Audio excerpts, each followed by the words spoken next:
I'd like to bring some superheroes to the stage. I'll start by one of my favorite rappers in the entire world. Put your hands together for Styles P, ladies and gentlemen. Yes, Styles P.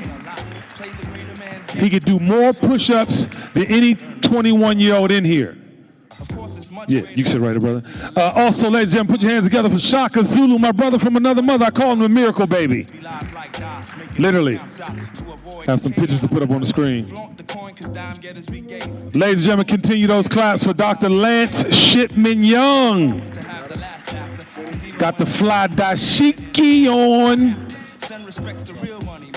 Welcome to the party. I'm gonna take that down there. How y'all doing, brothers? Great. It's good to see y'all, man. You as well, brother. And I just want to say to Shaka in particular, we started our madness here on this campus, even though we didn't go here. Yeah. Right? CAU. You know, the Atlanta University Center, when that parking lot wasn't, I'm sorry, those buildings were a parking lot right in front of Spelman. We used to send buses to pick people up and shuttle them to parties. Yep. Sorry, we were reminiscing backstage. I just want you to be a part of the conversation. All right, this panel is about enduring legacy of intergenerational wellness. And I know all these brothers' journeys, and I'm gonna start with you, Styles P. I think we're gonna start with the physical side of it. We were literally just backstage, and we were saying today it seems like people are either strong or not, right? And you've been intentional about adding the health is wealth mantra to your movement. Talk to us about that a little bit.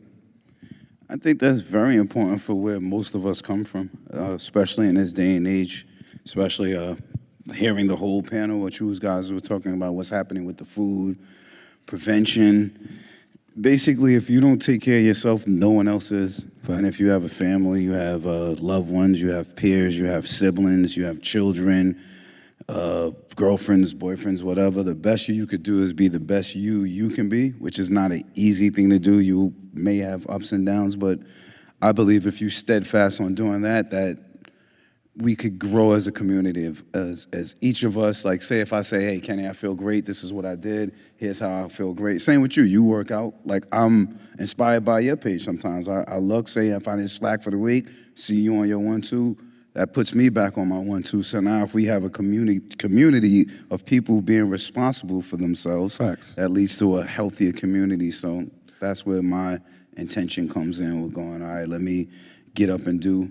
And people see you get up and do it, at least they believe what you say when you say, hey, it works. Sometimes I want the internet to go away.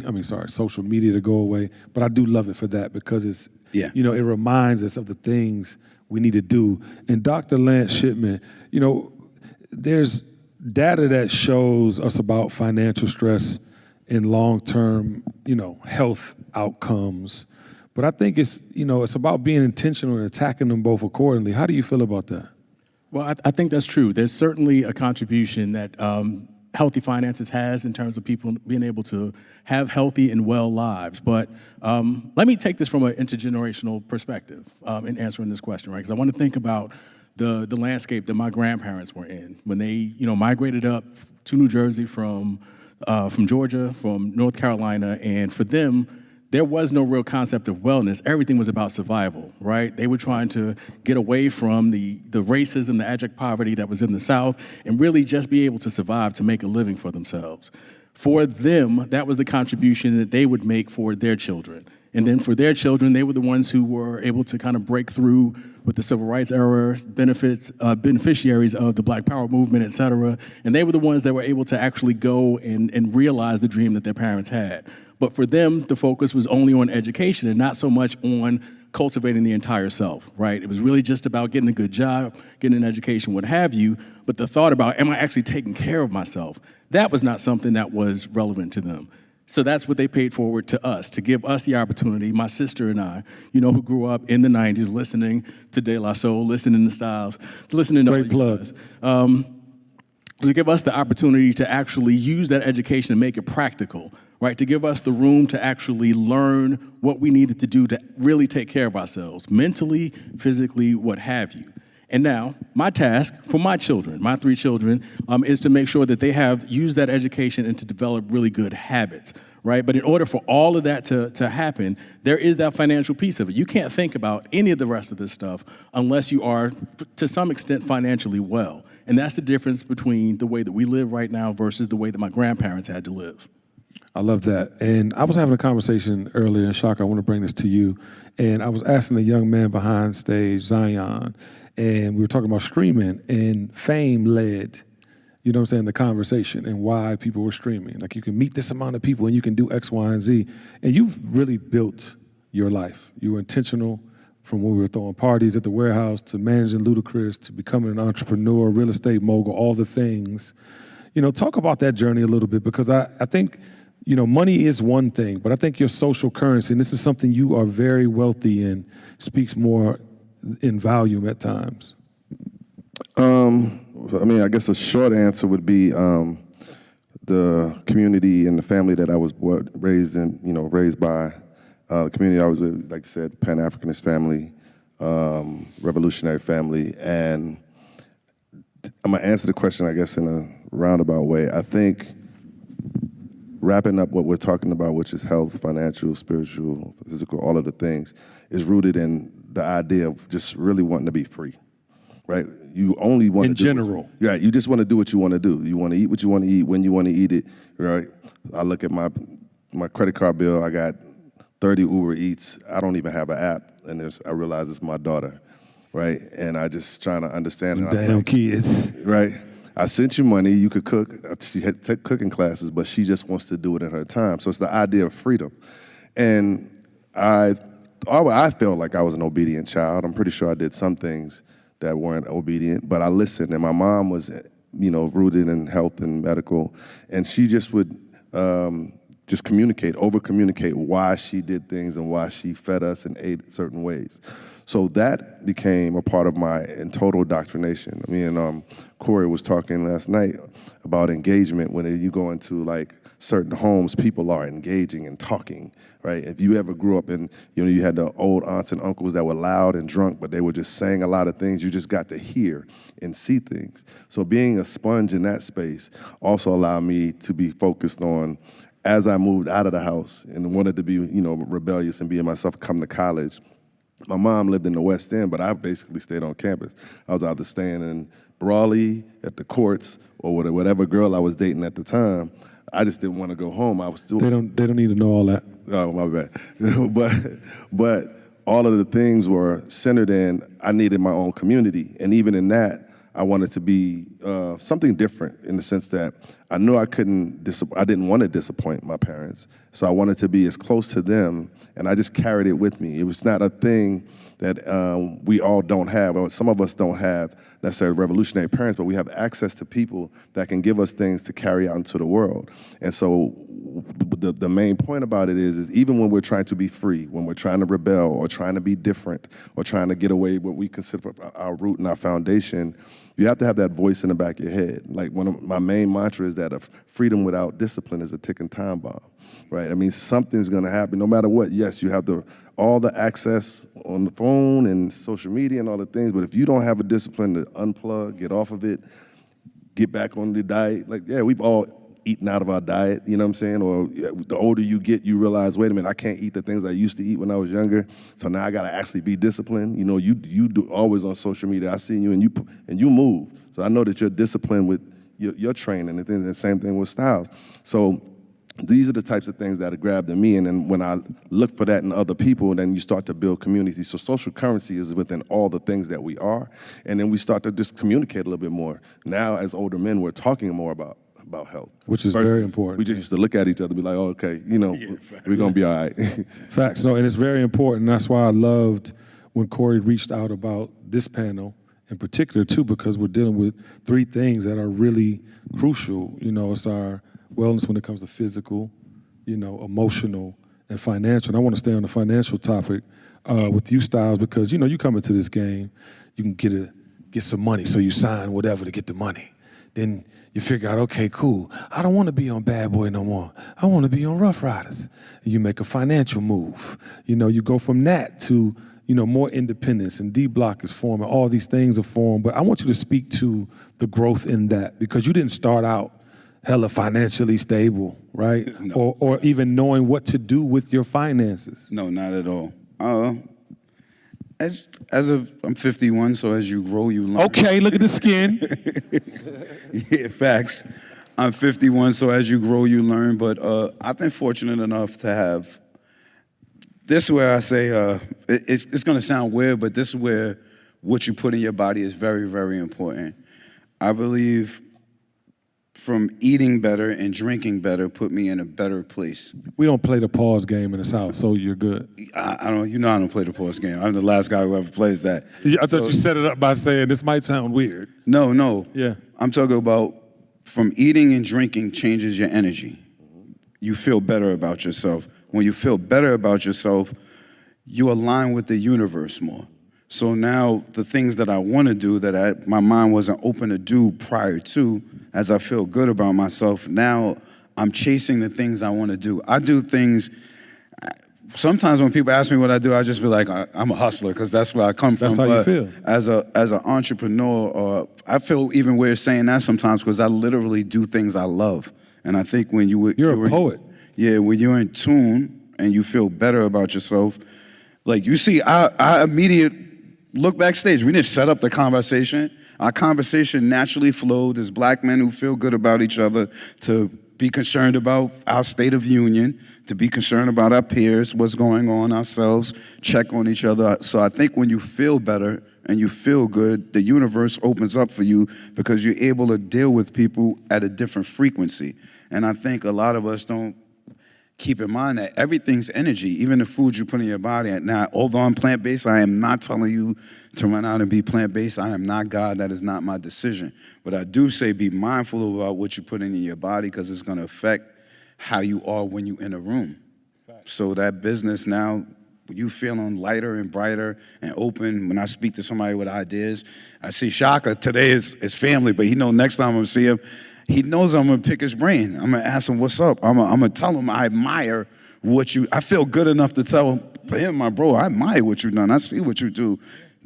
And I think once you feel that kind of way about yourself, things just open up and people feel better about dealing with you in all actuality. I would amend that by saying that you are what you focus on, right? And to his point, when you talk about his path, when we were young, we were focused on access and getting it. And for the young kids and the people we call it team no sleep. We grind. We don't sleep.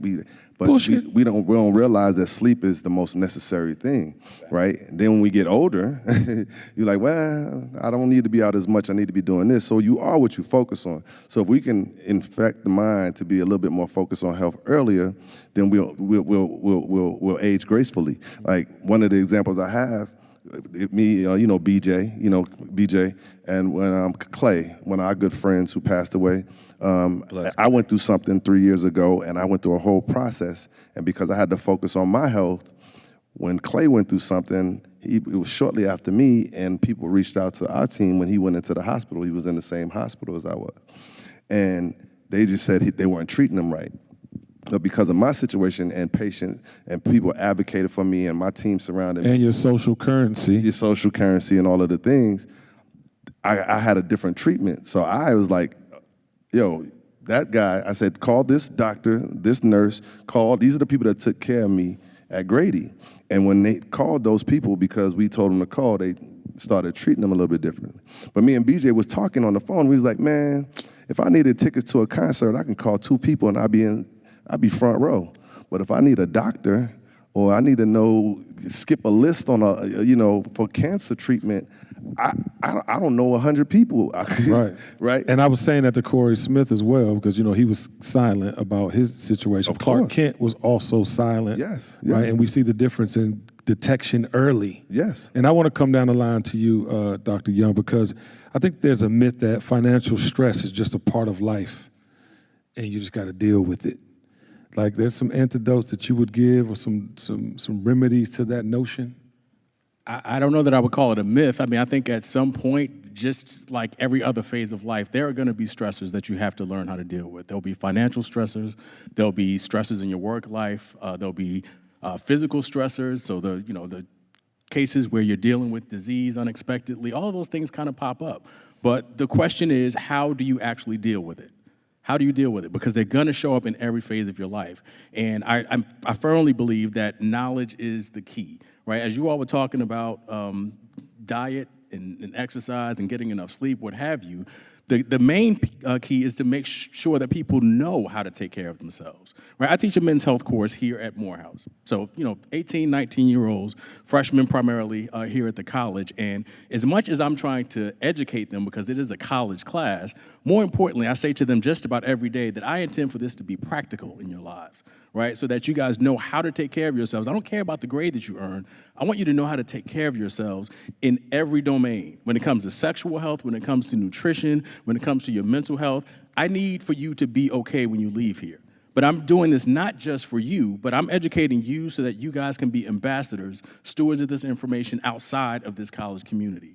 Because you all were privileged enough to actually come and occupy these seats, but there's a whole community out there that's waiting for you to give them tips on how to be better in their lives, right? And it doesn't mean that, we're trying to train them to go out and preach to everybody, but a good example goes a very, very long way. If we can teach them how to model good health, to model wellness, then that goes a long way because people notice. Like, absolutely, man, that guy, he's really in good shape where he takes care of himself. He never seems like he's stressed, even though he's dealing with stressors. Yeah. But, once you have the tools and you demonstrate that for other people, it's infectious. No, I love that. And I think there's an emotional balance to it. I was at Crown Forum today, and I had mentioned that seeing those black young men in that space and then post the conversation, seeing Paz and Maceo get bombarded with stories about their parents, them loving the music, right? Like, the one girl said, I love your music. It speaks to me in a way. My parents played this in the house.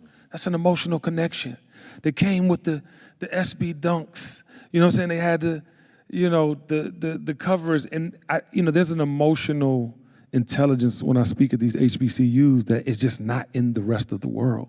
And I want to run down the line because, we know what the Locks is. We know the music. We know the spirit of it. And now that you're older and your kids are older and all the things, I see how you're redirecting your energy. You know what I mean? You with the wellness movement and speaking more, actually. Jada with the podcast with Joe now. And speaking truth to power is a big thing, but I think it's all an emotional connection. Can you speak to that and how, you're being, because you just mentioned a minute ago, too, about being more vulnerable, like us just kicking it backstage, started opening up a door for so much more, and I think we could do that with these kids in another way. The kids want to listen. It's just the kids actually want to listen, but we have to listen to as parents and elders. That's the one thing. And I think that our emotional connection is going to come from when someone wants to do better with you. There are kids, there's a bunch of young kids in my hood, they be like, well, P, if you did that and you could go that route, even opening the juice bar, I never thought we would get to the point of having 5 locations. It was something that— A round of applause for that. Yes. It was something that we said, all right, I personally said, all right, my attitude's shitty. I'm a professional rapper. I'm still doing things to risk my freedom. Something is off with me. I'm chemically imbalanced. Something is way off. My attitude's shitty. I'm overweight. My temper's bad. I got eczema. I got sinusitis. I got postnasal drip. I have to do something. So seeing how just eating better and drinking better helped me, gave me an emotional connection for myself to say, okay, I could heal. I could do better. The physical things, the losing weight, the eczema, sinusitis were really great for me to get that under control. But to have a shitty temper and a bad attitude and to get that under control, to be able to somewhat check my ego and pride and not operate off of that, made me have an emotional connection to say, okay, I want to grow. I want to mature. I don't have a problem with saying, I get into shit, but I don't want to be in that shit. Yeah. I want to be better. I want to be better. And I think we all want to be better. And I think definitely the kids want to be better. They just need examples to know that it's okay. This should be anything we do as a community, especially when you got De La Soul and Killer Mike and Banner and you and Shaka Zulu and all the people here, it should be flooded from room to back every incident because we're talking about a health here. So the emotional connection comes with understanding that, as Doc said, you have to be an ambassador. Everybody right here, it's your job to now be a messenger.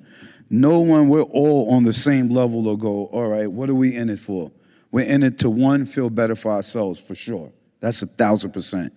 But then your family comes immediately after that. And then that should be your community. So if we don't look at it like, okay, we're here today, here's what we're talking about, here's what's going on.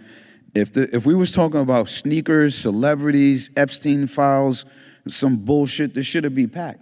If we was talking gossip, some crazy things, everything's always packed, and people want to run and volunteer and be in it. But when it comes to spreading a message of wellness, you have to have that emotional connection and know it's not a race, it's a journey, and you have to be invested in it, and you want to see your people do better, and then it becomes natural because now that's what we naturally do. 100%. These are our natural conversations when we see each other. That's where that energy is. So I think it's important for all of us to say, especially if you have a background like me, to go, hey, I have to mature, I have to grow. You have to reset the table. Something. You have to reset the table.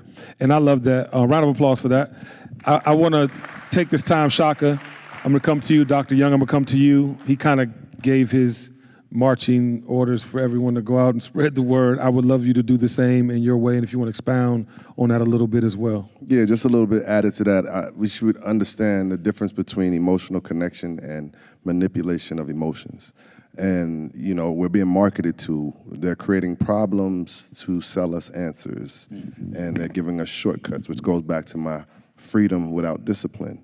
If you believe you can eat whatever you eat and then take a pill or take a shot and it fixes it, you're never going to have any discipline. You know what I'm saying? And so understand your analytical brain has to really be, it's a science project. When you drink Hennessy, mix it with Patron, eat fried chicken at 3 a.m. in the morning, smoke hookah, and if you don't wake up the next morning and just pay attention to your body to see what you did to it, you are just going to keep doing it over and over and over again.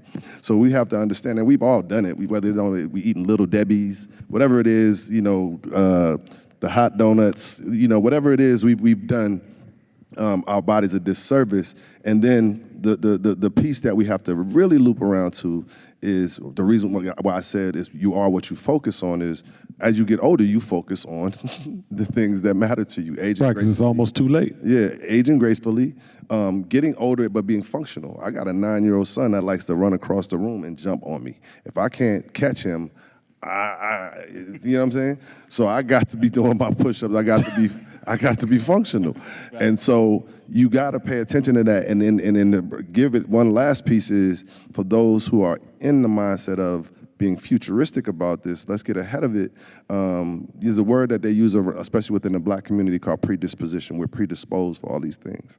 Well, I also believe that if it took years to get predisposed, it came through generations of bad eating, slavery, all of the things, or whatever. I actually believe you can reverse those things. So, as you get into eating healthier and what have you, the same way women prepare for pregnancy, men at a certain age have to clean their bodies out and prepare for when you start, because you're passing things down just by, what I'm saying, having children and all of that. And then finally, investment into this world. As we look at the opportunities that are going on in this world in and around health, not only just owning juice bars, but actually getting into the actual medicine or healthy eating, whatever it is, the guidelines that are a little bit louder. We just have to be a little bit louder about these things because, like I said, we walk around, we think we're fine, we look at each other, there's a lot of silent suffering. We've had a lot of friends that have suffered silently, and it's more ego than anything, but, it's just a weird space. I don't know what women do and how. I think women communicate a little bit more than men. Yeah, they're smarter than us. Right? But we just need to make sure that couldn't do it without you. We're doing that, and then as we come with answers, we invest in those answers. That's why you'll come up with a company called Honey Pot, right? Organic products, because we found out that Johnson & Johnson's was giving people cancer, and y'all been putting it on your body for generations. 40 years, for generations. So these are the type of things that we need to be paying attention to as we lose people and as we get older and we say, well, you know what, this wasn't right. Let me change that for at least who's coming behind me. Appreciate that, Shaka. Make some noise for Shaka Zulu, ladies and gentlemen. Dr. Young, Any final remarks? Yeah, so if you all will allow me, I want to take it to school for about 60 seconds. I'm going to dig into my public health bag a little bit and talk about healthy eating and like how you actually implement it. So I think I'll use that as an example to talk about like a bigger theme. So in order for anyone to make changes to a habit, a health habit, it really relies on three things. So the frequency with which they have to make that decision. Like, so with healthy eating, how often, like 3 times a day, do I need to choose the right things to eat? Frequency matters. The second is complexity. Like, how difficult is it to actually do this task? Do I even know what healthy eating looks like? Right? Because somebody tells me to eat a salad and it's like loaded up with a whole bunch of salad dressing and cheese, what have you. Is that actually healthy? The complexity of it is just knowing proper nutrition. And then the third part is volitionality. And that sounds like, this $1 million word, but it's really just how motivated are you to actually make this change? And I tell you, motivation is fleeting. If you got a vacation coming up and you need to have a beach body, what have you, yeah, you can be motivated for a couple of weeks, but that typically is going to taper off. Definitely. And that needs to translate into something that's a lot more meaningful if that health habit is going to stick. So that's where I want to try to close this out. And I hope everyone is able to take this with them. A couple of mantras that earlier in my life I had to pick up, and they really made all the difference in the world in terms of me having a sound mind and a sound body. The first is it's never going to be a Oh, you in shape, player. Say it again? I see you over there, player. I'm trying. I'm going to wear something less baggy next time. Sorry. That's all right. So the first and the most important for me is that I had to tell myself it's never going to be a chore for me to take care of myself. Like, that's a privilege That's right. that I have in order to be able to do that, right? And I'm never going to pretend like it's not a privilege. I'm in a position. I have the knowledge. I've got, resources. I have access to healthy food. Because I have that privilege, I am never going to take advantage. I'm never going to take it for granted, right? So those two things have helped me tremendously in terms of making sure that the health habits that I wanted to change, because I ate poorly as a kid. I had no idea what healthy eating looked like until I was an adult in graduate school. But once I got to that point, I was a junk food addict already, right? It's hard to make those changes. But once you realize that, like, look, this is something that I need to be able to do because I know that cancer and congestive heart failure and all these things run in my family. I know that my parents died within 5 years of each other from things that were preventable. So with that in mind, I got to think about what do I want for myself in the long haul. Right. If I'm going to be here for the long haul and see my kids have kids, what have you, that means I've really got to adopt some changes in my life. And it's going to be difficult, ASAP. but it's never going to be a chore for me to take care of myself. I love that. Round of applause for Dr. Young. Never let your expectations exceed your effort. On behalf of Dr. Young, Shaka Zulu Styles P, I'm Kenny Burns. We wish you good health. Peace.